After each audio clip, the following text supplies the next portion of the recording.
سے آج ایک کہانی شیئر کرتا ہوں. اس کو کہانی کہوں کہانی ہی کہہ سکتا ہوں، حالانکہ کہانی ہے نہیں. ایک لکڑہارا تھا اور غریب تھا. اس کی بیوی نے خواب دیکھی کہ حضرت امام جعفر صادق جو ہیں وہ اس کو خواب میں آتے ہیں اور کہتے ہیں، بہت ہی مختصر کر کے بات آپ سے عرض کر رہا ہوں، اور اس سے کہتے ہیں کہ میٹھی پوڑیاں پکاؤ اور ان کو ایک کنڈے کے اندر رکھ کے ان کو لوگوں کو کھلاؤ، اور یہ جب تم کرو گی اور یہ نیاز ہوگی، اور نیاز جو ہے وہ کسی کے نام پہ نہیں ہوتی سوائے اللہ کے نام کا اس پہ ختم پڑا جاتا ہے اور لوگوں کو اللہ کے نام پہ دی جاتی ہے. مشورہ حضرت امام جعفر صادق نے دیا. اس کے شوہر جو تھا وہ کہیں اور کام کر رہا تھا. جس دن اس کی بیوی نے کیا، اسی دن اس کا شوہر جو تھا وہ لکڑہارا جنگل میں لکڑیاں کاٹ رہا تھا، تو اس نے ایک صندوق خزانے کا زمین سے ڈھونڈا اور اس میں سے جتنا بھی سامان نکال سکتا تھا نکال کے گھر آیا. اپنے گھر کو بہت بڑا کیا. جب یہ سارا معاملہ ہو گیا تو جب انہوں نے دونوں نے میاں بیوی نے نوٹس ٹیلی کیے تو پتا چلا کہ یہ 22 رجب تھی اور اسی دن اس نے خواب دیکھا تھا اور پوڑیاں جو بنائی تھیں، اور یہی وہ دن تھا جب اس نے خزانہ نکالا تھا. یہ لمبی بات چلتی ہے جس میں کہ یہ جو عورت ہے لکڑہارے کی بیوی، یہ کسی کے ہاں کام کرتی ہے، جو جس کے ہاں کام کرتی ہے وہ بادشاہ ہے. بادشاہ کے ہاں بھی ایک معاملہ اسی طرح کا پیدا جب ہوتا ہے، جب انہیں پتا چلتا ہے کہ یہ اس طرح سے یہ لوگ امیر ہوئے،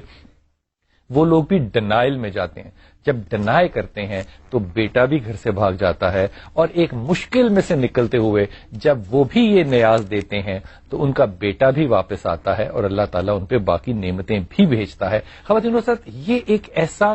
منظر ہے، ایسی منظر کشی ہے جس کو کہ ہم کہتے ہیں یہ معجزہ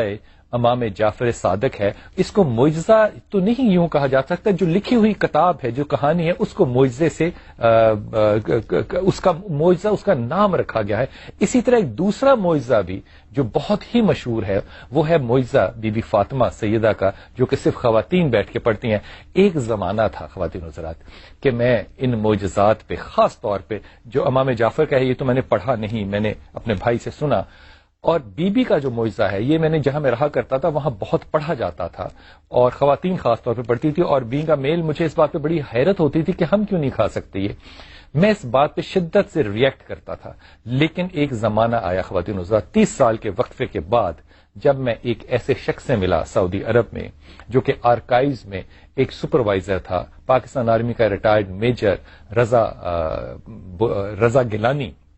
اللہ تعالیٰ انہیں خوش رکھے. انہوں نے مجھے پھر وہ جگہ دکھائی جس معجزے کے بارے میں یہ ساری کہانی جو پڑھی جاتی تھی، اور یہ وہ المشہور بات ہے جس میں جبرائیل علیہ السلام نے حضرت بی فاطمہ جو ہیں ان کے لیے لباس لے کے آئے، کیونکہ وہ یہودیوں کے ہاں شادی پہ جانا چاہتی تھیں. وہاں کچھ لوگ جو ہیں ان کو موت واقعہ ہو گئی، آپ نے امبیرسمنٹ میں دعا کی اللہ سے، اللہ نے ان کو زندگی بھی عطا کی. میں اس بات کو بہت زیادہ آبجیکٹیولی دیکھتا تھا کہ ان معجزات میں کوئی حقیقت نہیں ہوگی، یہ کہانیاں ہی ہوں گی معاذ اللہ. لیکن جب میں آرکائیو سے زیادہ اہم بات تاریخ میں کوئی نہیں ہو سکتی، جب وہ مقام موجود ہو تو اس کا مطلب یہ ہوا کہ تاریخ میں وہ واقعہ جو ہے وہ موجود ہے. اور یہ گناہ گار قدم جب اس جگہ پہ کھڑے تھے جہاں یہ معجزہ واقعہ ہوا تھا، اللہ سے میں نے تو توبہ کی. اس لیے ججمنٹ کرنے سے پہلے، کوئی اعتراض کرنے سے پہلے میرے خیال میں تھوڑی سی تحقیق جو ہے یہ کر لینی چاہیے. یہ 22 رجب جو ہے اسی لیے اس کو ہم کنڈوں کا نام دیتے ہیں، اور یہ کنڈے رات کو بنتے ہیں اور ساری رات بنتے ہیں،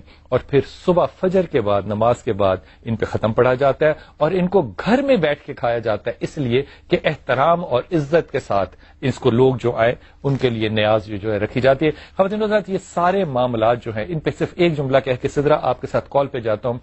ہم اپنے ملک کے اندر کتنے ایسے ایونٹس مناتے ہیں جن کا ہماری تاریخ سے کوئی تعلق نہیں، اور جن کا ہماری تاریخ سے، ہمارے اماموں سے، ہمارے محبت کرنے والے، ہمارے اہل بیت سے، ہمارے صحابہ سے تعلق ہے. ان کو ہم اپنی مسلکوں میں پڑھ کے اگر چھوڑ دیں تو اس پہ بڑا سوالیہ نشان ہے. اگر معاملہ مل بیٹھ کے کھانے کا ہے تو ہماری ماں سیدہ عائشہ کہتی ہیں کہ رسول پاک صلی اللہ علیہ وسلم نے فرمایا کہ مجھے اللہ کہتے ہیں کہ مجھے عبادت کے بعد سب سے اچھی چیز جو لگتی ہے وہ حسن سلوک ہے، اور حسن سلوک میں جو سب سے اچھی چیز لگتی ہے وہ لوگوں کو کھانا کھلانا. جب اللہ کو ایک چیز اچھی لگے تو